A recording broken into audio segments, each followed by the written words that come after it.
আমার সকল দর্শক বন্ধুকে সুমনার ব্লগে অনেক অনেক স্বাগত জানিয়ে আজকের ভিডিওটি শুরু করছি। কাছে এবং দূরে যে যেখান থেকে আমার এই ভিডিওটি দেখছো, আশা করছি সবাই সুস্থ আছো এবং ভালো আছো। রাধা মাধবের আশীর্বাদে আমরাও ভালো আছি। বন্ধুরা, বাংলার 12টি মাসের মধ্যে দামোদর মাস বা কার্তিক মাস ভগবান বিষ্ণুর মাস নামে পরিচিত। এই মাস ভগবান শ্রীকৃষ্ণের খুবই প্রিয় একটি মাস। তাই এই কার্তিক মাসে বা দামোদর মাসে যদি কেউ ভগবানের উদ্দেশ্যে দীপ দান করেন, তাহলে তা সহস্র কোটি কল্পের সকল পাপ বিনষ্ট হয় বলে মনে করা হয়। মানা হয় এই মাসে আমরা যে কার্যই করি তা 1000 গুণ ফলপ্রদ হয়। তাই এই মাসে ভগবানের উদ্দেশ্যে একবার দীপদানে 1000 গুণ ফল আমরা পেতে পারি।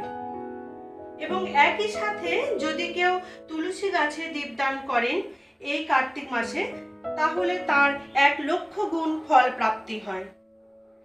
তাই অবশ্যই এই কার্তিক মাসে প্রতিদিন সন্ধ্যায় ভগবানের উদ্দেশ্যে দীপদান করতে হবে। এই কার্তিক মাসে আকাশ দীপদানেরও মাহাত্ম্য রয়েছে। ভিডিওটি দেখতে দেখতে যদি তোমাদের ভালো লেগে থাকে, তাহলে প্লিজ একটি লাইক করে দিও। আর এই ধরনের ভিডিও যদি আরও দেখতে চাও, তাহলে তোমরা আমার চ্যানেলটি সাবস্ক্রাইব করে রাখতে পারো। আর যদি তা করে থাকো, তাহলে অনেক ধন্যবাদ। তো বন্ধুরা, এই কার্তিক মাসে আমি কিভাবে ভগবানের উদ্দেশ্যে দীপদান করে থাকি, সেই ভিডিওই এখন আমি তোমাদের সাথে শেয়ার করছি। তাহলে চলো ভিডিওটি শুরু করা যাক। তো বন্ধুরা দেখো, আমি স্নান সেরে শুদ্ধ বস্ত্রে ঠাকুর ঘরে চলে এসেছি। আজকে অর্থাৎ কার্তিক মাসের প্রথম দিন থেকে শুরু করে সারা মাস ব্যাপী এই দীপদানের কার্যটি করতে হবে। তো আজকে আমি সকালবেলায় একদম ব্রহ্ম মুহূর্ত উঠে স্নানাদি সম্পন্ন করে ঠাকুরের মঙ্গল আরতি করে গেছি, ঠাকুরকে সেবা দিয়ে গেছি। আর দুপুরবেলাতেও আমি ঠাকুরের যথাসাধ্য আমি সেবা দিয়ে গেছি, আরতি করে গেছি। আর এখন সন্ধ্যাবেলায় আবার আমি স্নান সেরে শুদ্ধ বস্ত্রে ঠাকুর ঘরে এসেছি। এখন আমি সন্ধ্যাবেলায় দীপদান করব। তো চলো আমি সরাসরি পুজোয় চলে যাচ্ছি। তো এখন আমি আচমন করব। সবার প্রথমে আমি হাতে গঙ্গা জল নিলাম আর মাথায় ছিটিয়ে নিলাম। নম বিষ্ণু, নম বিষ্ণু, নম বিষ্ণু। হাতটা আর একটু গঙ্গা জল দিয়ে ধুয়ে নিলাম। আর সবকিছুতে একটু করে আমি গঙ্গা জল ছিটিয়ে দিচ্ছি।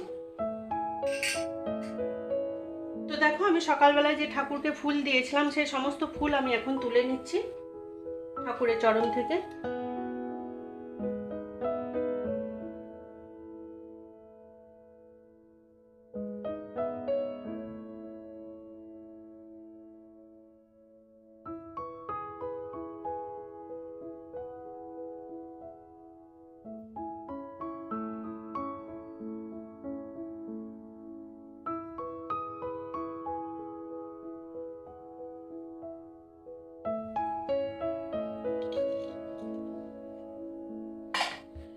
এবার দেখো বন্ধুরা, আমি ঠাকুরের মুখটা একটুখানি মুছিয়ে দেবো। এই পরিষ্কার কাপড়টা আমি নিয়ে নিয়েছি। এই পরিষ্কার কাপড়টা আমি একটুখানি অগরু দিয়ে ভিজিয়ে নিলাম, দিয়ে আমি ঠাকুরের শ্রী অঙ্গ একটু মুছিয়ে দিচ্ছি।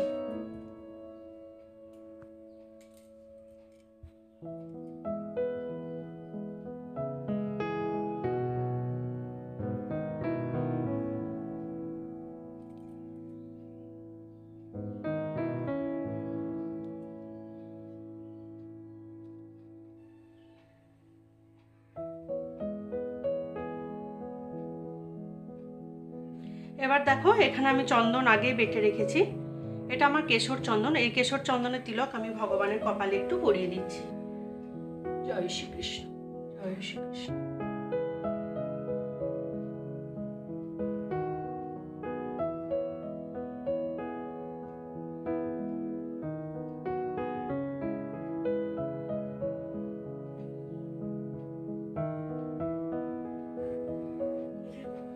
এবার দেখো বন্ধুরা, এখানে কিছু টাটকা ফুল আমি নিয়ে এসেছি। এই ফুল দিয়ে আমি ঠাকুরকে একটু সাজিয়ে দেব। এই ফুলেতে একটুখানি আমি চন্দন দিয়ে দিচ্ছি। জয় শ্রীকৃষ্ণ।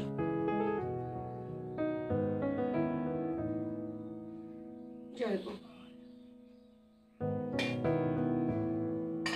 সন্ধ্যাবেলায় খুব বেশি ফুল আমি ঠাকুরের শ্রীচরণে চড়াই না, একটু একটু করে ফুল আমি সব ঠাকুরের চরণে দিয়ে দিচ্ছি।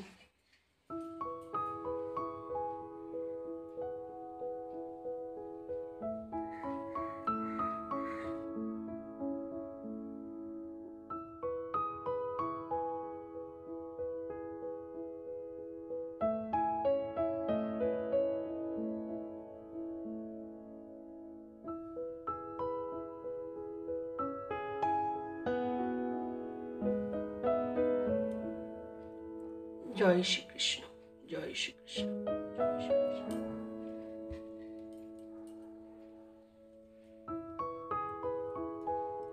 জয় রাধারানী।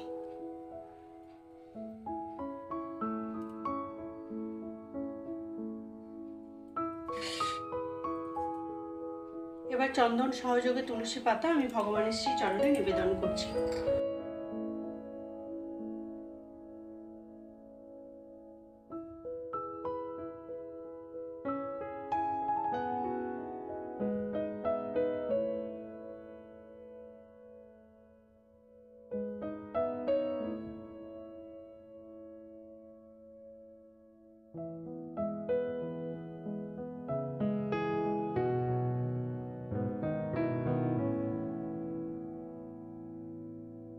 বন্ধুরা, এবার এখানে দেখো আমি দুটি মাটির প্রদীপ সাজিয়ে নিয়েছি। একটি ঘি দিয়ে আমি সাজিয়েছি আর একটা তেল দিয়ে আমি সাজিয়েছি। এই কার্তিক মাসে ভগবানের উদ্দেশ্যে ঘিয়ের প্রদীপ অথবা তেলের প্রদীপ দিয়ে ভগবানকে আরতি দেখাতে হয়। তো আমি দুটি প্রদীপ সাজিয়েছি, এখানে ঘি দিয়ে একটি তেল দিয়ে। এছাড়াও কর্পূর দিয়ে ভগবানকে আরতি দেখাতে হয়, তো এখানে আমি কর্পূরও রেখেছি।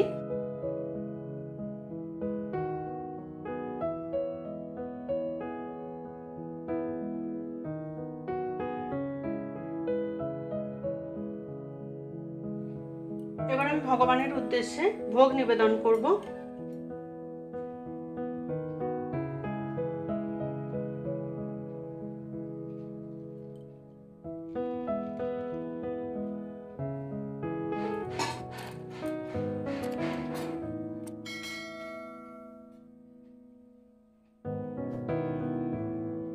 এবার আমি ভগবানের উদ্দেশ্যে হাত জোড় করে বলবো, হে কৃষ্ণ করুণা সিন্ধু দীনবন্ধু জগৎপতে গোপেশ গোপিকা কান্ত রাধা কান্ত নমস্তুতে। নম ব্রহ্মাণ্য দেবায় গো ব্রহ্মাণ্য হিতায় চ জগদ্ধিতায় কৃষ্ণায় গোবিন্দায় নমো নমঃ। হরে কৃষ্ণ কৃষ্ণ কৃষ্ণ হরে হরে, হরে রাম রাম রাম হরে হরে। জয় রাধা মাধব, জয় গোপাল। এবার ঠাকুরের কাছে আমি আরতি করব। তো এই আরতি করারও একটি বিশেষ পদ্ধতি আছে। ভগবানের শ্রী চরণে 4 বার আরতির আলো দেখাতে হয়, নাভিপৃষ্ঠতে 2 বার, মুখমণ্ডলে 3 বার এবং সারা অঙ্গে 7 বার এই আরতির আলো ভগবানকে দেখাতে হয়। তো এসো এবার আমি আরতি শুরু করি।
এবার আমি দেখো ভগবানের উদ্দেশ্যে আরতি দেখানো হয়ে গেছে।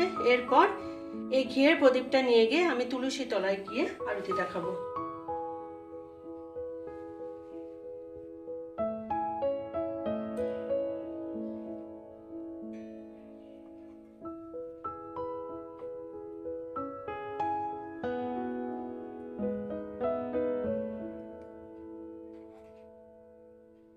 এই ঘিয়ের প্রদীপটাতে এবার আমি একটু কর্পূর দিয়ে দিচ্ছি। এটা এবার আমি তুলসী তলায় গিয়ে দেখাবো।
তুলসী গাছের তলাতেই থাকবে।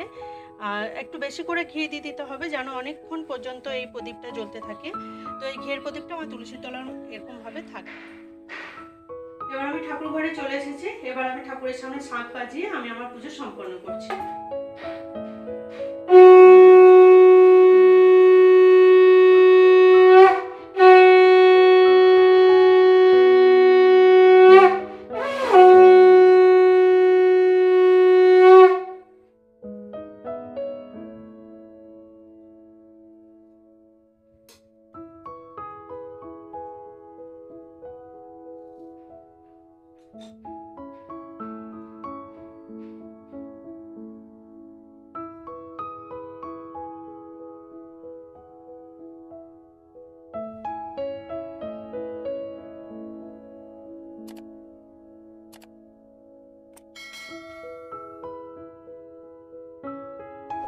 তাহলে বন্ধুরা এই ছিল কার্তিক মাসে প্রতি সন্ধ্যায় ভগবানের উদ্দেশ্যে দীপদান পদ্ধতি। যদি আজকের ভিডিওটি তোমাদের ভালো লেগে থাকে তাহলে লাইক ও শেয়ার করে দেওয়ার জন্য অনুরোধ করছি। যারা আমার পুরনো বন্ধু এভাবেই সাথে থেকো, পাশে থেকো। যারা আমার নতুন বন্ধু প্লিজ চ্যানেলটিকে সাবস্ক্রাইব করে রেখো। সাবস্ক্রাইব করে আমার বন্ধু হয়ে আমার পাশে থেকো আর কমেন্টস করে অবশ্যই জানিও আজকের ভিডিওটি তোমাদের কেমন লাগলো। জয় রাধা মাধব, জয় গোপাল।